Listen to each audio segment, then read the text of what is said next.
Hello guys.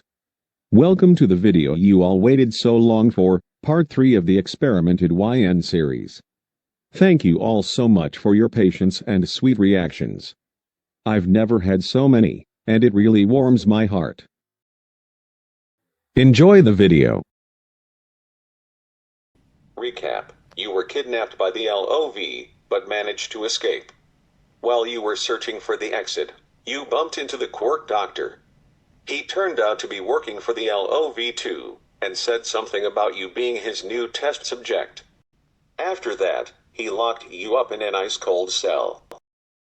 You wake up with frozen tears on your cheeks. Everything surrounding you is pitch black, so you don't know what time it is or how long you have been asleep. But at least, you feel a bit rested. Your body temperature is far below average to cope with the coldness surrounding you. Apart from a runny nose, you seem fine. It seems you have woken up because of a sound in the distance.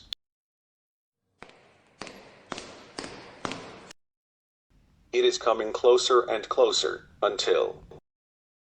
Have you had enough time to think your actions through? Master? Is that you? Your question gets answered by the clicking sound of a lock. You're coming with me.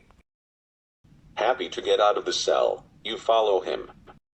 But where you didn't count on was the sudden temperature change causing a feeling like a punch in the face.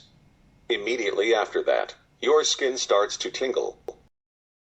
Afraid to show any weakness to this scary doctor, you try to hide the pain.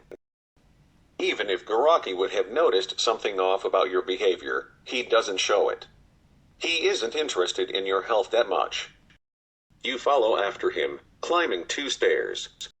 So the cell I was in before must have been located in the dungeons. After you left the cell, every so often you need to sniffle your nose. I get that you have a runny nose, but is it really necessary to sniffle your nose every 20 seconds? Irritated face. Sorry, Master.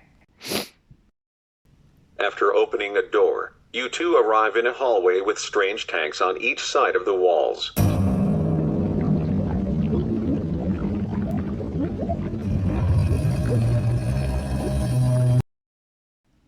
What are those things? Astonished face. These are high-end, my finest works, supernormal. Dare I call them masterpieces? No, miss. Didn't he say something about that earlier? I'm the doctor around here, and I'm very pleased Muscular and Compress brought me my new lab rat, one of the very few children with 2 quirks. I could make a good Nomu out of you. All for one will be very pleased. Wait? He's planning on turning me into that kind of monsters. But those things can't be human. Right? Garaki catches your scared and disgusted face. Cat got your tongue? Oh well, it won't matter much anyway. In a couple of days you won't even be able to speak anymore. W won't be able to speak? Astonished face. Now then, to business. Garaki grabs your arm and drags you across the hallway. You two pass a wall with all sorts of computer screens. Some show security footage, others graphs with data. You enter a door right next to it. When Garaki switches the light on, you can see a barred room. There are probably more, but only one was lit. When you enter that room, you think you catch a glimpse of something else laying inside the barred room beside you, but it was too fast and too dark to know for sure. Inside the room you are currently in is a chair with restraints for arms and legs, together with a table full of syringes in all imaginable colors. Are those needles? Scared face. Oh yeah, you are one of those kids who are afraid of needles. You start to struggle to get out of Garaki's grip. This only leads to him tying you hard-handed to the chair. No. Let me go. Clearly you haven't learned to obey your master by now. To make sure you won't resist any further, Garaki hits you on your neck, which lets you pass out. Now I won't be interrupted anymore. Happy face. Which quirk to give her? Garaki picks up an emerald green syringe. After testing if something came out of the syringe, he injects it into the artery in your neck. A few hours later, you wake up, still tied up to the chair and with a stabbing pain in your neck. The doctor probably has something to do with that. Speaking of which, I don't see him anywhere. Oh well, I guess he will come anytime soon. He can probably see me on his security cameras. So you just sit there and wait. Not that you could go anywhere else, of course. In the meantime, you try to find a camera, but after some time, you conclude that they are too well hidden to notice. It seems you were right about the doctor. After approximately a half an hour, you hear the clicking sound of a lock and Garaki appears. Ah, awake, I see. Good. That will make the testing a lot easier. Afraid to get another unknown pain source, you stay silent and let Garaki do some checkups on you, including examining your arm and moving it. What an odd turn of events. You should have been able to produce a green, slimy substance out of your skin pores by now. So it didn't work? Garaki's thinking process gets interrupted by a loud rumble of your stomach. Oh yeah, you haven't eaten in a while. Now then, tomorrow we will continue. Garaki opens the restraints on the chair you sit on, and grabs you by the arm. Silently, you follow him back through the hallway with the weird tanks containing Nomus. After some time walking, you recognize the area you are in now. Oh no, that is the door leading to the chamber I appeared in through the portal. He won't bring me back to that scary muscle man, will he? But instead of going through the door, Garaki drags you in the room in front of it. You almost hadn't seen it, because the door was the same color as the wall, but the iron sliding hatch gave it away. This will be your own room from now on. Think of it as a special treatment, because you will become my finest masterpiece so far. My own room? More like my own cell. Garaki stops talking and only stares at you. You don't get what he's onto, so you also stay silent. What do you say then? You really haven't learned your manners by now. He moves closer and towers menacingly above you. Oh. Thank you, Master. He seems satisfied with that answer and leaves your room after locking the door. After some time, he comes back with a glass of water and a slice of bread, which he shoves into the room. Water and bread? That used to be the standard prisoner meal. I am really not going to get treated better than a prisoner here. Thank you for the meal, Master. The last thing you hear from Garaki is through the sliding hatch. Don't expect elaborate meals. This is all you will get per day. And with that, he closes the hatch and it becomes pitch black in your cell. You are, again, left on your own in a black environment without any time indication. I don't know how long it has been since I ate, but I indeed am hungry. You finished the meal way too quick in your opinion and you are by far not full. But it was better than nothing. You decide to explore your room a bit before you try to go to sleep. You turn on your quark sunlight and create a light, so you can see your surroundings. You spot something that looks like a sink in the left corner. You cautiously try the rotary knob of the tab. Yes, it works. Free refill of water. Quickly you get your glass and fill it 2 more times. After that, you go to sleep. The next month Garaki gets you every day to try a new quark syringe. The first days were troublesome, because you still weren't over your fear for needles. But since it happened every day, you forcefully grew over it and you have become more obedient. However, none of the syringes appear to have an effect on you. Still, Garaki takes some measures regarding to your room. He injected a water-manipulating quirk, so the sink has been made unfunctional, just to be sure. At first, you were relieved and curious about the reason why nothing seemed to happen, but also a bit scared, because you thought Garaki would grow bored of you, and you're afraid to think about what would happen to you then. Those thoughts haven't faded away completely, but lately you have been busier with something else. Your health.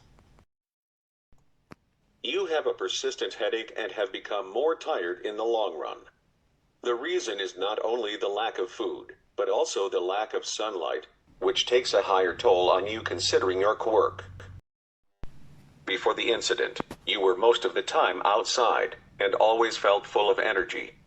But now that you haven't been outside for so long, this isn't the case anymore. Your quirk also started to malfunction. You can't emit a light as bright as you could a month ago. Today is again the time that Garaki comes to get you out of your room to try a new quirk syringe. But this time he has different intentions. When he locked the door of the barred room and restrained you in the chair, he talks to you. I finally have discovered why nothing works on you.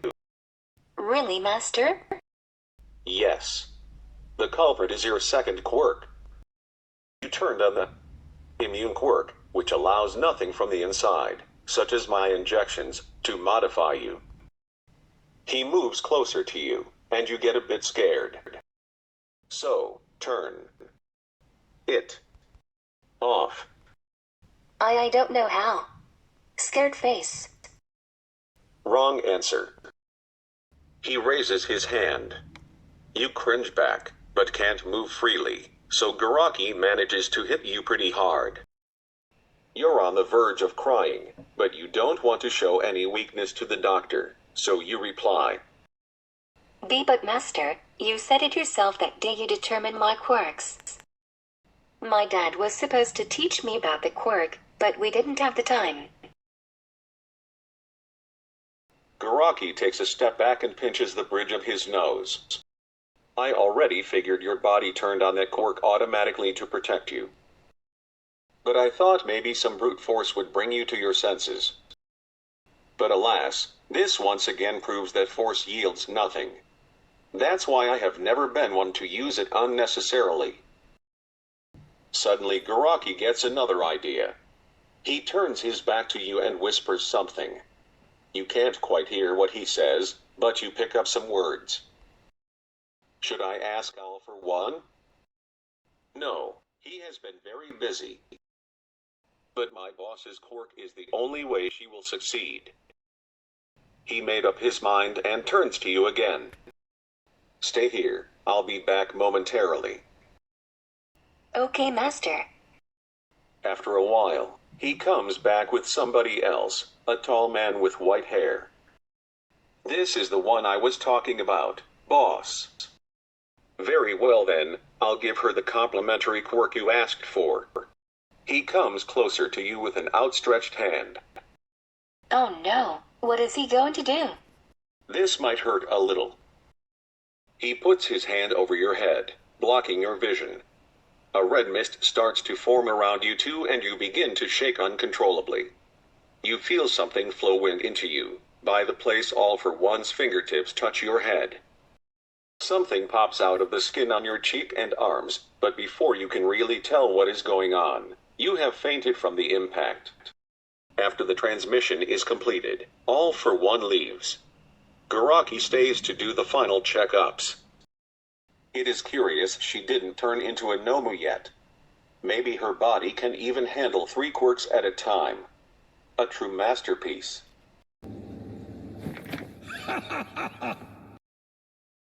The next day, you wake up.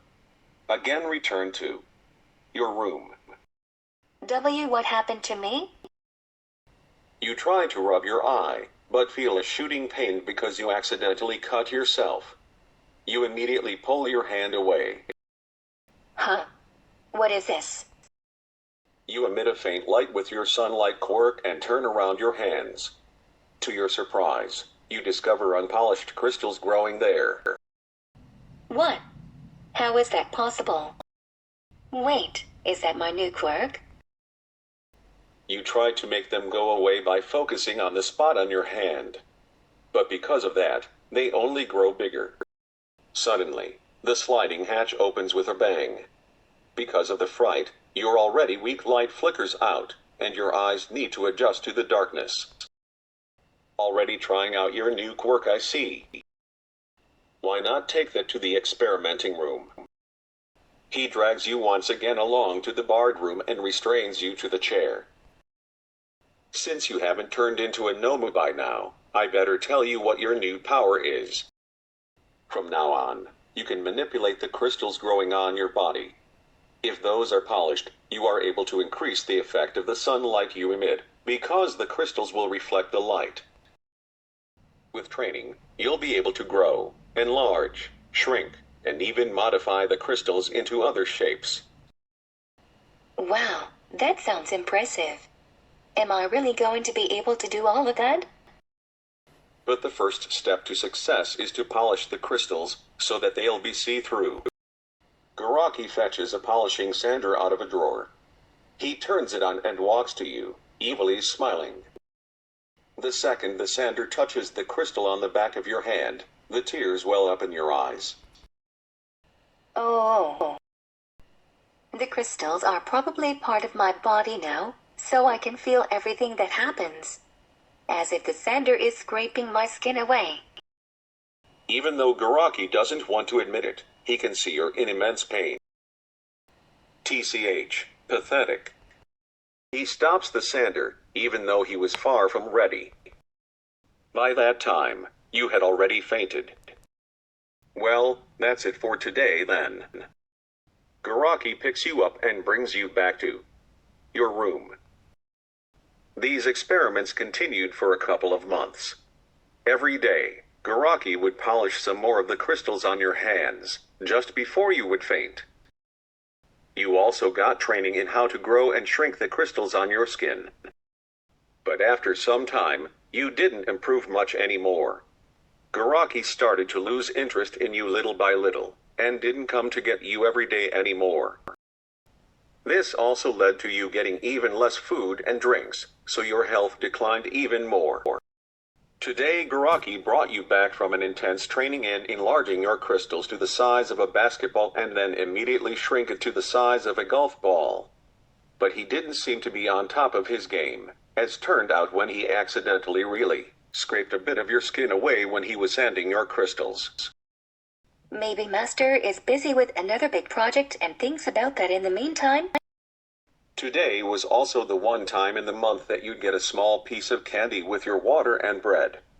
You always don't eat it immediately, but wait until a day there is something to celebrate. But unfortunately, there has been no such day since Shoto's birthday, which was a couple of months ago. So you have a little collection of different candies in your possession. See you tomorrow. Or another time. Garaki leaves with his mind somewhere else. As you are about to add your new obtained candy to your selection, something comes to mind. Wait, I didn't hear a lock clicking. After you made sure you didn't hear Garaki's footsteps anymore, you cautiously try to push the door. It gives way. Does that mean I'm free? Then today is definitely a day to celebrate. You pick up one of your candies and happily eat it while thinking about what you should do now. I am now more familiar with the building than I was when I ran around here the day I was kidnapped. I know, for example, that the experimenting room and the cell I am in now are on the second floor of the building. But all this time I have only walked back and forth to those places. And on that way was no door that looked like an exit. So right now I should explore the ground floor. You cautiously sneak through the corridors and make your way to the staircase without being seen. But when you walk down the last steps, you can hear a sound. Is that someone crying? The last half year you've cried so much that you instantly feel sympathy for whoever that might be. Without thinking any further, you follow the sound of sobs. It leads to a door ajar. You secretly look through it and see a plain room with a bed, desk and a boy laying on the floor. Everything itches. Make it stop. Make it stop. You lean onto the door a bit too hard, so it opens further with a creak. Who is there? Oh, I'm sorry to sneak up on you like that. But I heard someone crying, so I was worried. Are you alright? You got in trouble again? Let Dad see us. Anna, my big sister. Told him that I I remember. Whenever I cried, she'd pull my hand as I followed behind her.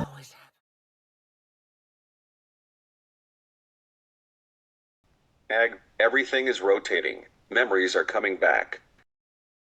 But she seems nice, and she looks like my sister. So I think I can trust her. Oh, wait. I first need to put on my gloves. My quirk is dangerous. He puts on the gloves, which laid next to him on the floor. After that, he finally catches your hand, so you can pull him up. Immediately after that, Tomura's eyes start itching again, so he scratches the skin around his eyes. What happened? Are you sure you are alright? I don't trust her completely, so I'll just act for now. Oh, it's fine. But you don't look so good. You reach in your pocket and get something out of it. Here, have a candy. That'll make you feel better. See, candy? I haven't eaten that in a while. Thank you. He eats up the candy, but kept scratching the skin around his eyes. Why do you keep scratching? Does it itch that much? Yeah. It's a sickness I've had ever since I can remember. Oh, maybe I can find some salve that can help. I know where to look. Do you want to come with me? You put out your hand again, and after a second of doubting, Tomura takes it. You drag the boy along with you to the staircase. When you take the first step upstairs, Tomura doesn't follow. But those are the stairs to the forbidden floor. I'm not allowed to go there. Oh, no problem. I'll just go, and you can wait in your room until I return. Oh, okay. See you later then. You disappear up the stairs. But that is the forbidden floor. How could she know it there? I wonder where she comes from. That's it for now. Comment a clover with 4 leaves if you want a part 4. Thank you so much for watching, and don't forget to give thumbs up if you liked this video.